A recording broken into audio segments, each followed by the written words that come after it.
테슬라 투자 소식입니다. 테슬라, 가격 인하 효과 상하이 공장 생산량 늘린다. 미국 전기차 거물 테슬라가 가격 인하 후 급증한 수요를 충족시키기 위해 상하이 기가팩토리의 생산량을 늘릴 것이라고 로이터 통신이 보도했다. 테슬라 내부 서류에 따르면 테슬라는 향후 2개월 동안 상하이 공장의 생산량을 주간 2만 대로 늘릴 계획이다. 이에 따라 테슬라 상하이 공장의 월간 생산량이 8만 대로 늘어날 것이며 이는 지난해 9월의 생산량에 근접한다. 당시 테슬라 상하이 공장은 82,088대의 모델 3과 모델 Y를 생산했다. 지난해 12월 테슬라 상하이 공장 생산량은 코로나19 확산세와 수요 감소 등으로 11월 생산량보다 약 3분의 1이 감소했으나 계속 늘어나는 재고량 때문에 1월 하순에 설날 연휴 기간을 연장했다. 판매량을 늘기 위해 테슬라는 중국 시장에서 판매 가격을 6에서 14% 인하했다. 그러나 테슬라의 가격 인하는 중국에서 가격 전쟁을 일으켰다. 중국 본토 전기차 제조업체 샤오펑, 화웨이와 사이리스 합작사, 아이토 등이 연달아 전기차 판매 가격을 낮췄다. 일론 머스크 테슬라 최고 경영자는 지난주에 가격을 인하한 뒤 1월의 수주량은 생산량보다 약 2배 많았다며 외부 영향만 없으면 올해의 인도량이 200만 대에 달할 전망이라고 말했다.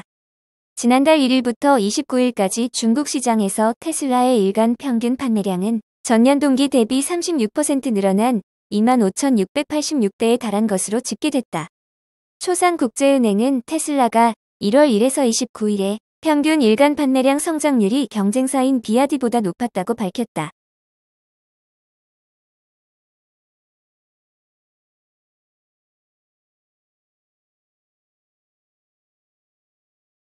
리비안 투자 소식입니다.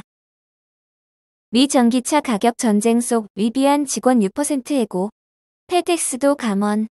미국에서 테슬라의 가격 인하로 촉발된 전기차 업계의 가격 전쟁 속의 후발주자 리비안이 직원 6%를 해고하는 긴축 조치를 취했다.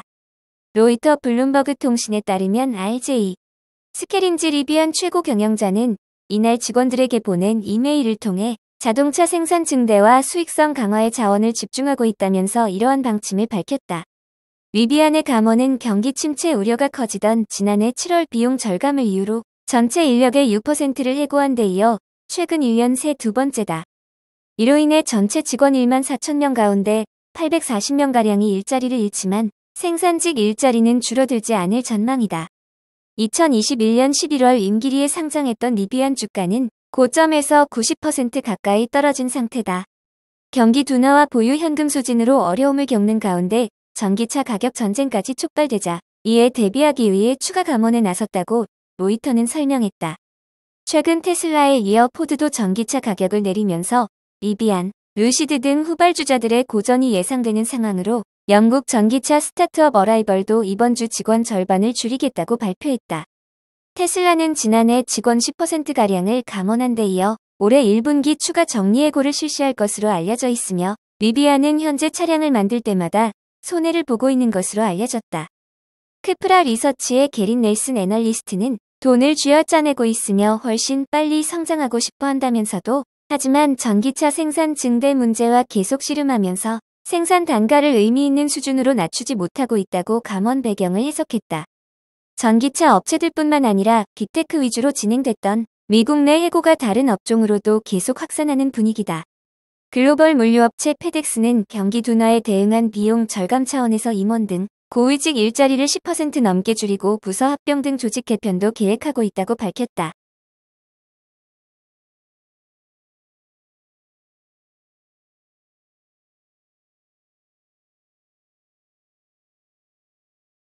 애플 투자 소식입니다.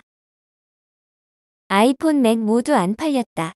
애플, 2019년 이후 첫 분기 매출 감소. 애플이 2019년 이후 처음으로 분기 기준 전년 대비 매출 감소를 보였다. 매출, 순이익, 판매량 모두 시장 기대치를 밑돌았다. 애플은 뉴욕 증시 마감 후 작년 4분기 실적을 발표했다. 매출은 1년 전보다 5.5% 감소한 1171억 5,400만 달러, 순이익은 같은 기간 13.3% 감소한 299억 9,800만 달러에 그쳤다. 매출과 순이익 모두 시장 전망치를 밑돌면서 이날 애플 주가는 시간 외거래에서 3% 넘게 하락했다. 아이폰이 출시되는 매년 4분기는 애플 실적이 좋은 시기다. 하지만 올해는 중국 코로나 봉쇄로 인한 생산 차질, 강달러로 의한 가격 상승, 경기 침체에 따른 수요 약세로 애플 스마트폰인 아이폰 판매량이 저조했다. 실제로 미 연말 쇼핑 대목의 아이폰 생산 물량이 부족해 판매가 어렵기도 했다. 팀 쿡 애플 CEO는 중국 내 생산 차질로 12월 내내 악영향을 받았다. 그곳에 큰 구멍이 있었다고 말했다. 세부별로 보면 작년 4분기 전 세계 아이폰 매출은 657억 7,500만 달러로 1년 전보다 8.2% 감소했다. 컴퓨터인 맥 매출도 77억 3,500만 달러에 그쳐 1년 전보다 28.7% 급감했다. 아이패드 매출만 1년 전보다 29.6% 늘어났다. 애플 TV 플러스 같은 서비스의 작년 4분기 매출은 207억 6,600만 달러로 6.4% 늘어났다. CNBC는 거의 7년 만에 시장 예상치에 못 미치는 실적이라고 평가했다. 애플은 경기 침체에 맞서 비용 지출을 줄이고 고용을 느리게 전환하고 있다. 팀 쿡 CEO는 우리는 현재 환경이 도전적이라는 것을 인식하고 있다며 고용에 대해 매우 신중하게 숙고하고 있다고 말했다.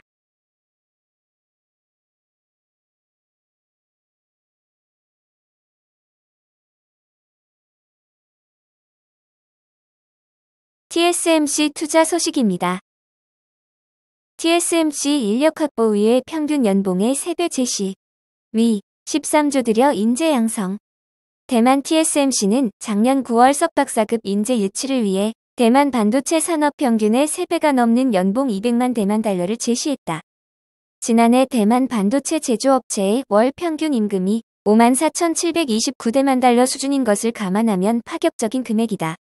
대만 정부는 또 산학협력 관련 규제를 대폭 풀어 대학이 기업 자금을 끌어와 반도체 관련석, 박사과정 학생들에게 월급처럼 160만 원 안팎의 보조금을 별도로 지급하는 것도 허용했다. 반도체 분야 우수한 인재들은 아예 학비 걱정이 필요 없을 정도다. 미국은 반도체 인재 양성을 위한 별도 기관을 설립하기로 했다. 13조 5천억 원의 예산을 투입해 설립되는 NSTC는 민관 컨소시엄 형태로 운영되며 인력 양성과 지원 첨단 반도체 연구개발 지원에 초점을 맞출 예정이다. 반면 한국은 15만 반도체 인재 양성을 목표로 한 반도체 특별법이 작년 12월 국회를 통과했지만 수도권 대학이 반도체 관련 학과 정원을 늘릴 수 있다는 조항이 최종 법안에서 빠졌다. 반도체 인력 대부분을 양성하는 서울 수도권 우수대학의 정원 자율권을 주려는 취지였지만 지방 대학의 거센 반대에 부딪힌 것이다. 반도체 업계 관계자는 수도권 대학에서 핵심 인재 대부분이 배출되는 현실을 무시한 것이라고 말했다. 세계 반도체 업계는 만성적인 인력 부족 탓에 치열한 인재 확보전이 벌어지고 있다. 반도체 산업협회에 따르면 현재 한국 반도체 분야 산업 인력 수는 17만 6천여 명으로 향후 10년 동안 12만 7천 명이 추가로 필요하다. 대만도 반도체 관련 인력이 3만 4천여 명이 부족하고 해외 반도체 기업 공장이 잇따라 지어지고 있는 미국은 2025년까지 매년 8만 명씩 반도체 인력을 채용해야 하는 상황이다.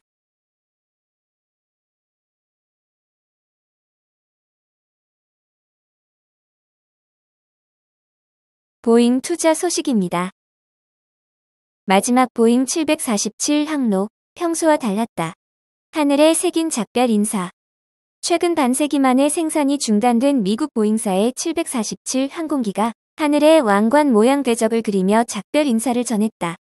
항공 추적 사이트 플라이트 어웨어에 따르면 마지막 보잉 747은 1일 오전 미국 워싱턴주 페인필드 공항서 이륙해 신시내티 화물항공사 아틀라스 항공의 거점 공항에 착륙했다. 이 747 기체는 비행 중 왕관 모양의 궤적을 남겼는데 자세히 보면 숫자 747에 왕관을 씌운 듯한 모습이다. 보잉사는 이날 트위터에 비행 경로를 공개하고 모델명과 함께 왕관을 볼 수 있다며 하늘의 여왕에 대한 인사의 의미를 담았다고 설명했다. 조종사가 왕관 모양으로 경로를 정해두고 그림 그리듯 정확히 따라 비행했다고 한다. 네티즌들은 여러 항공 추적 사이트에서 실시간으로 확인한 왕관 모양 비행 경로를 캡처해 올리며 보잉 747의 작별 인사를 건넸다. 보잉 747 항공기는 1970년 처음 취항한 뒤 50여 년간 1574대 생산됐다. 본격적으로 장거리 비행의 길을 열고 현대항공 산업 역사를 이끌어 하늘의 여왕으로 불렸다. 대한항공, 아시아나항공 등 세계 주요 항공사들도 보잉 747을 도입했다. 하지만 1990년대 중반 연비가 뛰어난 보잉 777이 출시되면서 입지가 줄었고 이날 마지막 생산분이 아틀라스 항공으로 인도됐다. 다만 보잉 747이 당장 역사 속으로 사라지는 것은 아니다. 마지막 생산분이 인도된 것이기 때문에 현재 존재하는 보잉 747들은 항공기 수명이 다할 때까지 계속 운행될 예정이다.